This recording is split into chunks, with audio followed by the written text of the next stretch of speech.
Job, chapter 29. Job continued his discourse. How I long for the months gone by, for the days when God watched over me, when his lamp shone on my head, and by his light I walked through darkness. Oh, for the days when I was in my prime, when God's intimate friendship blessed my house, when the Almighty was still with me, and my children were around me, when my path was drenched with cream, and the rock poured out for me streams of olive oil. When I went to the gate of the city and took my seat in the public square, the young men saw me and stepped aside, and the old men rose to their feet. The chief men refrained from speaking and covered their mouths with their hands.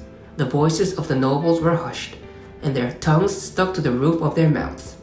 Whoever heard me spoke well of me, and those who saw me commended me, because I rescued the poor who cried for help, and the fatherless who had none to assist them.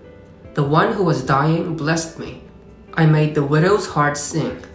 I put on righteousness as my clothing, justice was my robe and my turban. I was eyes to the blind and feet to the lame. I was a father to the needy. I took up the case of the stranger. I broke the fangs of the wicked and snatched the victims from their teeth.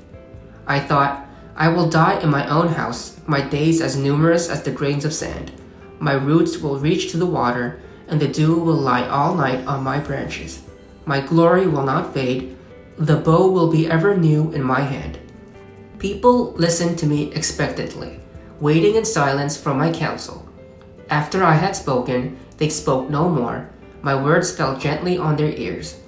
They waited for me as for showers, and drank in my words as the spring rain. When I smiled at them, they scarcely believed it. The light of my face was precious to them. I chose the way for them and sat as their chief. I dwelt as a king among his troops. I was like one who comforts mourners.